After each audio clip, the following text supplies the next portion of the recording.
Part 3 की शुरुआत होती है जब यन चैन को पिन्यू का फोन आता है और पिन्यू घबराई हुई आवाज में कहती है मैंने मैंने उस लड़की को फिर से देखा। लेकिन इससे पहले कि वो आगे कुछ बताए, कॉल में से एक तेज स्टैटिक नॉइस यानी तीखी आवाज आने लगती है और फिर अचानक शियाओ की आवाज सुनाई देती है। ये वही रात थी जब शियाओ ने पिन्यू के शरीर पर कब्जा किया था। अगले सीन में दिखाते हैं यानी प्रेजेंट में कि उचैन जेल में जेनियाओ से मिलने आती है और गुस्से में कहती है कि इंटरव्यू के लिए हाँ क्यों कहा, हमने डिसाइड किया था ना कि सब खत्म हो चुका है, तुम कहीं जाकर मर क्यों नहीं जाते। यानी यू चैन जेनियाओ को साफ साफ इशारों में कह देती है कि वो नहीं चाहती कि ये मामला फिर से बाहर आए और इसी वजह से बाद में जेनियाओ तावे और पिन्यू से मिलने से मना कर देता है। अगले सीन में दिखाते हैं कि जेनियाओ के इंटरव्यू देने के मना करने पर ऑफिस में तावे और उसके बिजनेस पार्टनर चैनी आपस में लड़ पड़ते हैं। चैनी गुस्से में कहती है कि तुम अपने इस पैशन प्रोजेक्ट में इतना खो जाते हो कि तुम्हें रेंट और स्टाफ की सैलरी तक याद नहीं रहती, जबकि अभी कमर्शियल शूट करके सारा खर्चा मैं मैनेज कर रही हूँ और सारी चीजों को अकेले मैं संभालती हूँ और ऊपर से पिन्यू को भी तुमने अपनी पर्सनल असिस्टेंट बना कर रखा है, जबकि इसको हायर करते टाइम ये डिसाइड हुआ था कि ये हम दोनों की मदद करेगी। अब चैनी अपनी सारी भड़ास निकाल कर वहाँ से चले जाती है, लेकिन तावे को तो जैसे कोई फर्क ही नहीं पड़ता। यहाँ दिखाते हैं कि जेल में रहते हुए जेनियाओ शियाओ के नाम एक लेटर लिखता है, तो वहीं दूसरी तरफ तावे पिन्यू को लेकर जेनियाओ के बचपन के घर आता है उसके मॉम का इंटरव्यू लेने। पहले तो उसकी मॉम मना कर देती है, लेकिन जब तावे उसे जेनियाओ का वीडियो दिखाता है जिसमें वो कहता है कि उसे अपनी मॉम की बहुत याद आती है, तो ये वीडियो देख उसकी मॉम इमोशनल होकर इंटरव्यू देने के लिए मान जाती है। अब सबसे पहले तावे जेनियाओ के डैड के बारे में पूछता है, तो जेनियाओ की मॉम बताती है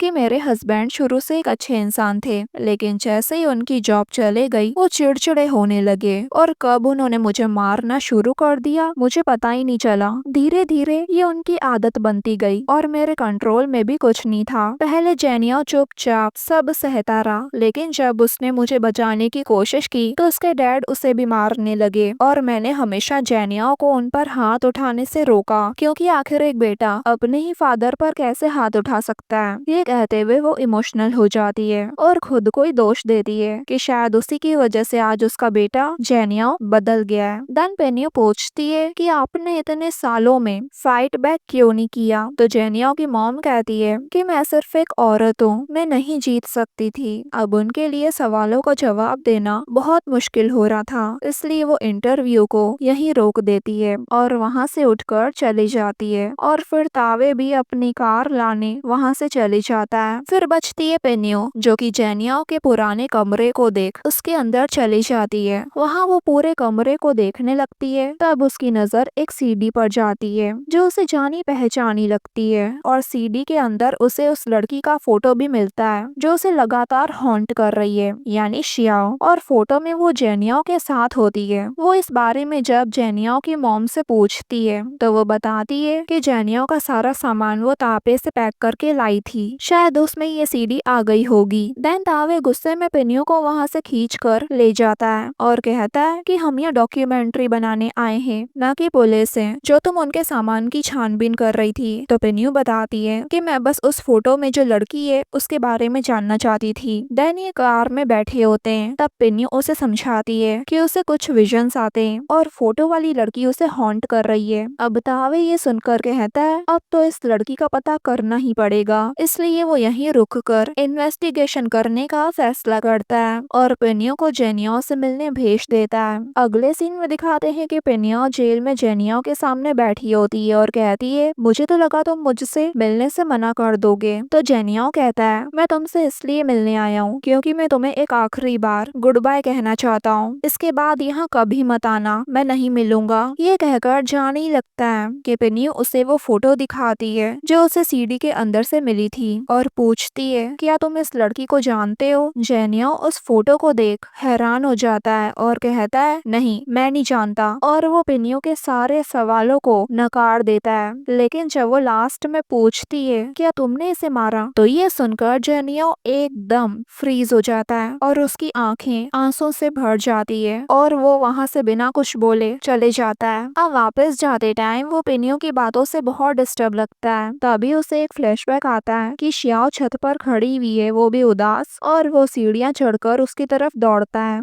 अब घर पर पेनियो 2007 का केस रिसर्च कर रही होती है, पर तभी अचानक उसके घर में स्कूल बेल बजने लग जाती है और कोई शियाओ को बुला रहा होता है। और फिर पेनियो खुद को एक स्कूल की छत पर खड़ा हुआ पाती है। वहाँ शियाओ भी होती है। पेनियो उसे देख पूछती है, तुमने मुझे यहाँ क्यों बुलाया? तो शियाओ कहती है, तुम खुद यहाँ आई हो क्योंकि तुम जवाब जानना चाहती हो। फिर वो पेनियो का सर अपने सर से टच करती है ताकि वो उसे बता सके कि वो कौन है और वो और जेनियाओ केस से कनेक्टेड है। अब यहीं से फ्लैशबैक में दिखाते हैं कि शियाओ जेनियाओ के पीछे पीछे आती है बैलेट रूम से निकलकर और उसे आवाज देकर पूछती है कि तुमने मुझे इग्नोर क्यों किया। तभी वहाँ यूचेन आती है और ये देख शियाओ को अकेले में ले जाकर समझाती है कि उससे दूर रहो, वो अच्छा इंसान नहीं है। फिर वो ओ यांग ताए वाले इंसिडेंट का जिक्र भी करती है कि यांग ताए और उसके दोस्त का एक बार जेनियाओ से झगड़ा हुआ था, तो जेनियाओ ने उसमें से एक लड़के को इतना पीटा कि वो हॉस्पिटल पहुंच गया और उसे स्टिचेस भी लगे और इस वजह से जेनियाओ स्कूल से निकलते निकलते बचा। पहले तो शियाओ ये सुनकर शॉक होती है, पर फिर कहती है क्या पता जेनियाओ ने लड़ाई शुरू न करी हो और उन लड़कों ने ही उसे उकसाया हो, हमें पूरी बात नहीं पता। तो यूचेन गुस्से में कहती है, मैं बस इतना कहना चाहती हूँ कि तुम उससे दूर रहो, वो साइको से कम नहीं है, और ये कहकर चले जाती है। अब रात को जब जेनियाओ अपनी जॉब पर होता है तो वहाँ डेब्ट कलेक्टर्स आके कहते हैं कि तेरी माँ ने हमें पूरे पैसे नहीं दिए थे उस दिन और अब तो वो भी गायब है। और फिर जेनिया को धमकाकर उसे ड्रग्स बेचने के लिए कहते हैं, लेकिन जेनिया साफ साफ मना कर देता है। तो फिर भी वो लोग जबरदस्ती उसे एक पैकेट पकड़ाकर एक दिन सोचने का टाइम देकर वहाँ से चले जाते हैं। लेकिन ये जो तमाशा हुआ उस वजह से शॉप का मालिक पोलाइटली जेनिया को जॉब से निकाल देता है, क्योंकि अगर डेब्ट कलेक्टर यहाँ बार बार आते रहे तो उसकी शॉप ही बंद हो जाएगी। जेनिया भी उसकी सिचुएशन समझता है और वहाँ से जॉब छोड़ के चले जाता है। और फिर घर लौटने पर देखता है कि उसकी माँ पैकिंग कर रही है। वो पूछता है कि आप कहाँ जा रही हो, तो उसकी मॉम उसे कुछ पैसे देकर झूठ बोल देती है कि मैं अपनी फ्रेंड के घर जा रही हूँ दूसरी सिटी में, क्योंकि उसे मेरी जरूरत है। ये कहकर वो जल्दी से वहाँ से निकल लेती है। तब जेनिया को रियलाइज होता है कि उसकी मॉम तो उसे छोड़कर भाग गई। वो अपनी मॉम को कॉल करके कहता है कि आप झूठ बोल रही थी ना, आप वापस नहीं आने वाली ना। तो उसकी मॉम कहती है कि मैं हमेशा के लिए थोड़ी ना गई हूँ। दिखाया जाता है कि जेनिया की मॉम अपने हस्बैंड के साथ बस स्टेशन पर होती है। जेनिया के डैड अपनी वाइफ को जेनिया से बात करते देख कहते हैं कि जेनिया को कुछ मत बताना कि हम कहाँ जा रहे हैं। अब जेनिया अपने डैड की आवाज सुनकर ही हैरान हो जाता है और अपनी मॉम से भीख मांगने लगता है कि मॉम प्लीज वापस आ जाओ, डैड को छोड़ दो, आपको जहाँ भी जाना है मैं लेके चलूंगा, हम दोनों को मैं सपोर्ट करूंगा। तो उसकी मॉम कहती है बेटा हम मजबूर हैं, वो डेब्ट कलेक्टर्स तुम्हें कुछ नहीं करेंगे, ठीक है, वो हम दोनों के पीछे पड़े, अगर वो तुम्हारे पास आए तो कह देना कि हम दोनों घर पर नहीं है और अपना ख्याल रखना। ये कहकर कॉल कट कर देती है। वैसे देखा जाए तो जेनिया की मॉम को अपने बेटे की थोड़ी सी तो चिंता थी, लेकिन जब जेनिया के डैड कहते हैं कि तुम्हारा बेटा हम दोनों का फ्यूनरल अरेंज करे, इससे अच्छा तो हम भाग जाएं, और इसी वजह से जेनिया की मॉम अपने हस्बैंड का ही साथ देती है। यहाँ जेनिया अब अंदर से पूरा टूट चुका था